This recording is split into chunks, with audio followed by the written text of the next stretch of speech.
Bienvenue pour ce podcast, je suis Julien Desbordes, je pratique et j'enseigne les arts internes, le tai chi chuan, la méditation et différents soins comme Dissolve Therapy. Je suis responsable de l'école Evenman Earth Lyon. Pour être au courant des différents événements que je propose, les cours, les stages et aussi avoir les liens pour me suivre sur les réseaux sociaux, vous pouvez vous rendre sur juliendesbordes.com ou hmlyon.com. Bonne écoute! Bonjour à tous. Alors aujourd'hui, je vous propose un petit lexique qui reprend les termes qu'on emploie dans nos cours de tai chi, mais aussi que Adam Missner utilise de temps en temps dans ses vidéos. Et donc, parfois, on peut être un peu perdu si on ne comprend pas certains termes. Avant de commencer, tous les podcasts sont maintenant sur YouTube. Ils étaient diffusés sur Google Podcast, mais Google Podcast, visiblement, va disparaître. Et donc, il y a YouTube maintenant qui permet de diffuser les podcasts. Donc, j'ai tout exporté sur YouTube. C'est pour ça, il y a même des podcasts qui, du coup, sont en double. Mais comme il y a vraiment beaucoup de podcasts que je n'avais pas partagés sur YouTube, et bien maintenant, ils sont aussi accessibles sur YouTube. Ensuite, je vais vous reparler des différents stages que je propose dans différentes villes pour clarifier quelque chose. Donc, je serai le 15 juin à Avignon, le samedi 15 juin, et le 23 juin à Bourg-en-Bresse. Et je suis en train de voir pour certainement faire quelque chose à Clermont-Ferrand. Donc ce sera soit cet été, fin de printemps-été, ou alors sinon ce sera pour septembre prochain. Et puis aussi, je serai en septembre, fin septembre, début octobre à Genève. Ces stages, c'est un peu comme des stages tests pour ensuite venir régulièrement dans ces villes. Donc je cible 2-3 villes maximum, donc Genève, Avignon, c'est sûr, et après à voir. Et ces stages, même si ils sont présentés comme des stages découvertes, ils sont bien sûr totalement adaptés à des personnes qui en même temps n'ont jamais fait de tai chi, mais aussi à des personnes qui suivent le programme en ligne Discover Tai Chi, mais qui n'ont pas accès à des cours en réel, donc pour avoir des corrections en direct, et aussi pour faire des pratiques à plusieurs, tout ce qui est pratique à deux, etc. Donc, profitez de ce stage. Si vous suivez le programme en ligne, bien sûr, ce sera aussi adapté à vous. C'est-à-dire que, comme je l'ai partagé lors du dernier podcast sur comment j'organise mes cours, eh bien, c'est des cours mixtes. Donc, je m'adapte en fonction des personnes qui sont là. C'est-à-dire que soit je donne plus d'informations, les corrections aussi, de toute manière, en direct, sont vraiment extrêmement importantes. C'est-à-dire que si vous faites le cours en ligne depuis quelques temps, mais que vous n'avez jamais pris un seul cours ou vous n'avez jamais fait un seul stage, vous n'avez eu aucune correction, c'est vraiment un gain de temps énorme d'avoir des corrections en direct parce qu'on peut se faire des idées pendant très longtemps tout seul. Donc voilà, ces stages seront adaptés à tout le monde. Et pour terminer, il me reste toujours quelques places pour les stages d'été en tout petit comité pour un travail intensif. Je vous laisse regarder tout ça sur le site hmlyon.com. Et en fait, pour faire plus simple, sur le site juliendesbordes.com, vous avez vraiment tous les liens, en fait, selon la ville qui vous intéresse, selon ce qui vous intéresse. En fait, dans ce site, il y a tout qui est résumé. Voilà, je démarre donc le petit lexique. Alors, je vais commencer par les termes les plus, j'allais dire, importants, sûrement. En tout cas, ceux qui sont à la base vraiment de tout. De toute notre pratique à Evenman Earth. Le premier, c'est Ting. Donc Ting, moi je l'ai souvent vu traduit comme l'écoute. Parfois on dit Ting Jin, l'énergie ou la force qui écoute. Et Adam le traduit souvent par connaître. Donc moi je vais souvent dire Ting, c'est la perception, c'est percevoir, sentir, écouter aussi bien sûr dans ce sens-là.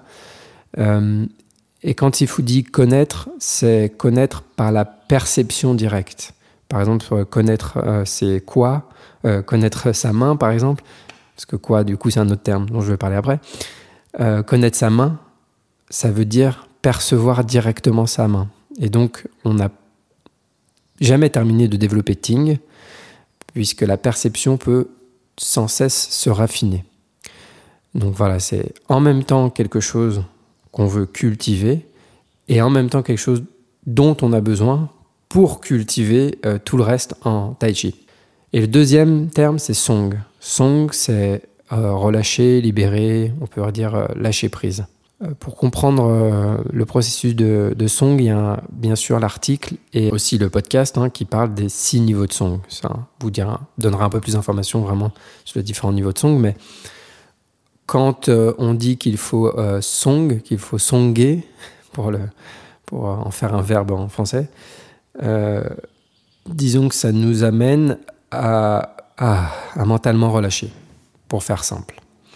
Donc, en gros, ce que dit Sifu, ce que dit Adam, c'est qu'il y a 2 qualités qu'on veut sans cesse développer et maintenir, c'est Ting et Song, et qu'ils sont comme le père et la mère de toutes les autres qualités qu'on va vouloir développer dans les arts internes. Le mot suivant, c'est quoi? Les quoi. Donc ça... alors, il faut que je précise une petite chose quand même. C'est qu'il y a des termes qui vont être définis différemment selon notre enseignant, selon notre école. Et l'idée, c'est pas de vous donner ici une définition comme sur un dictionnaire où tel mot veut dire exactement ça, mais vous dire, dans le cadre de notre école, à Evenman Earth, dans notre pratique à nous, voilà ce qu'on entend par ce mot-là. Parce que, par exemple, les quoi, la zone précisément des quoi, elle peut être légèrement différente, elle peut varier légèrement selon les écoles et les enseignants. Donc ce qui est important, bien sûr, c'est pas de connaître la définition du mot, mais de savoir exactement ce que veut dire votre enseignant quand il utilise ce terme. Parce que c'est une instruction, donc il faut savoir ce que lui, il veut dire quand il emploie ce terme. Et c'est ça le plus important. Donc les quoi, c'est la zone du pli inguinal, la pli de l'aine. La zone, elle intègre l'articulation de la hanche, mais disons que c'est plus large, c'est plus global que si je parle vraiment de la hanche qui désigne purement l'articulation. Donc les quoi, c'est vraiment une zone très très importante, donc on entend très souvent son quoi dans notre école, parce que notamment elle connecte les jambes avec le torse. On y accorde une grosse importance en général. Yao, alors Yao, c'est en général la traduction qu'on peut voir, c'est la taille, mais dans notre école, encore une fois, à HME, on en parle plus spécifiquement pour désigner l'arrière de la taille, le bas du dos en fait, la zone lombaire, pour faire simple. Donc on entend souvent d'ouvrir Yao. Le Yi, alors le Yi, on va faire simple aussi, c'est l'intention. Il y a des termes qu'on peut détailler plus dans le cadre de pratique et en direct, et je ne veux pas balancer des choses trop spécifiques ici, parce qu'on ne sait jamais comment c'est entendu de l'autre côté. Ensuite, il y a le mot gong. Alors là, je vais volontairement vous donner les différents orthographes parce que c'est des orthographes qu'on trouve assez souvent et dont on ne fait pas forcément le lien alors que c'est le même mot. Donc il peut s'écrire G-O-N-G ou il peut aussi s'écrire K-O-N-G ou il peut s'écrire K-U-N-G. Donc comme Kung Fu. C'est le même mot en fait. Donc ça veut dire pratique, entraînement, maîtrise, ce genre de choses. Donc on retrouve dans Qigong, voilà, Kung Fu par exemple, Song Gong, etc. Donc ensuite, voilà, Song Gong. Donc Song Gong, c'est un entraînement spécifique pour développer Song. Un entraînement à Song. Quand il y a quelque chose avec Gong, c'est qu'on s'entraîne à ça. Et dans notre école, il s'agit de 5 mouvements de relâchement qui ont été développés par Wang Chenxian. On les appelle aussi Song Chen Wu Fa. Alors encore une fois, je m'excuse auprès des puristes de la prononciation du chinois. Donc il y a 5 Song Gong. En fait, il y a même des exercices dérivés des 5 Song Gong principaux. Mais disons qu'il y a 5 Song Gong principaux dans cette école-là. Ensuite, il y a Jibeng Gong. Donc ça, c'est pratique des fondamentaux en tai chi. C'est tous les exercices qu'on fait en général avant la forme, toutes les ouvertures, etc. L'entraînement préalable pour le tai chi. C'est un terme un peu général en fait.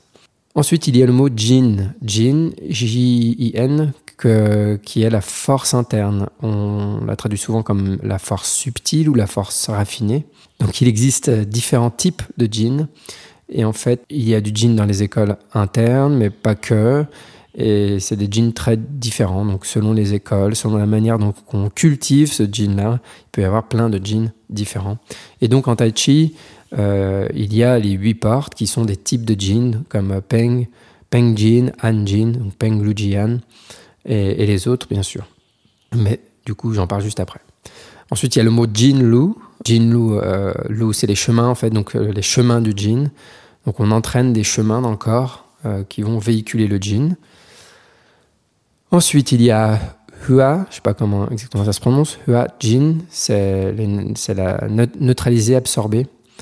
Voilà, Hua Jin, ça permet d'absorber la force de l'adversaire pour la neutraliser. Na, c'est capturer. Na Jin, c'est capturer l'adversaire. C'est un Jin qui va nous permettre de le capturer. Fa Jin, Fa, ça veut dire exprimer, faire sortir, émettre. Donc Fa Jin, c'est exprimer, faire sortir le Jin, émettre le Jin. Et donc, on l'oppose souvent à Li, qui est la force, entre guillemets, brute, la force de contraction musculaire, donc qui n'est pas une force raffinée. Et c'est ce qu'on veut abandonner dans la pratique du Tai Chi. On va abandonner Li pour le Jin. Ensuite, il y a un mot aussi qu'on peut trouver qui est Kai-men, K-A-I et M-E-N. Donc, men, c'est les portes, Kai, c'est ouvrir. Donc, c'est des exercices pour ouvrir les articulations. Et ouvrir. Il y a d'autres types de portes aussi dans le corps. Donc, tous des exercices pour ouvrir le corps en général. Ensuite, Bamen, Ba, c'est 8, donc les 8 portes. Souvent traduit aussi par les 8 potentiels ou les 8 énergies du Tai Chi Chuan. Il y a les 4 énergies principales Peng, Lu, Jian et les 4 secondaires Chai, Lia, Zhou, Kou, dont je parle juste après.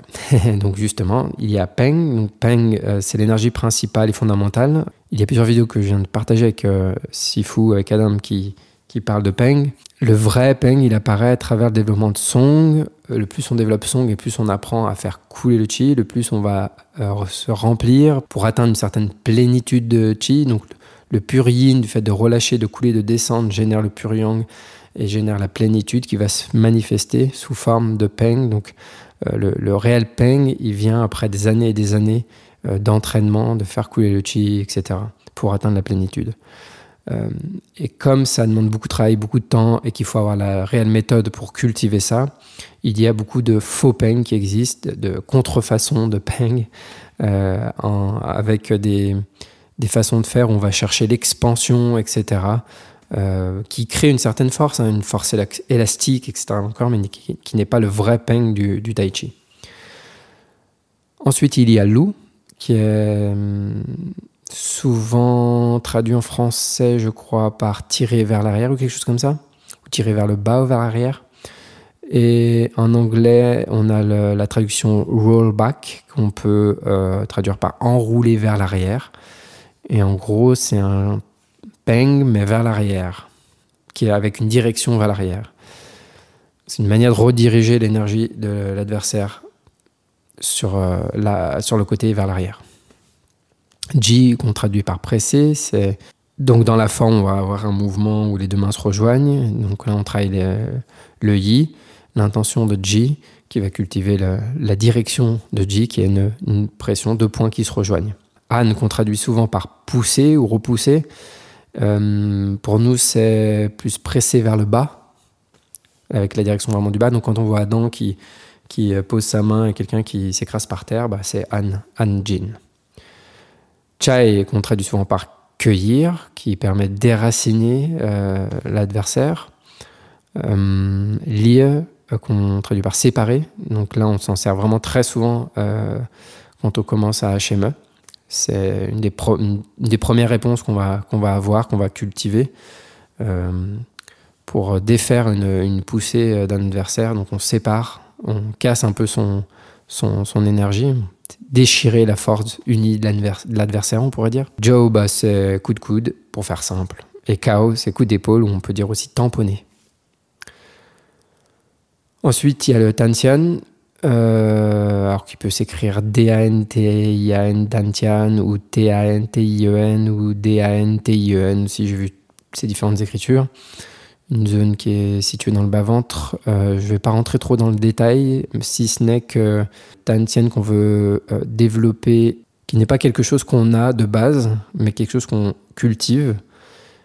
Et le Tantian qu'on veut développer en Tai Chi n'est pas le même vraiment qu'en alchimie taoïste, où on veut développer une petite zone. Mais nous, en Tai Chi, c'est plus large. Disons qu'on veut cultiver plus quelque chose qu'on appelle la mer de Qi en Tai Chi, en tout cas dans un premier temps. Ensuite, il y a aussi Zongding, qu'il parle souvent, qui désigne l'équilibre.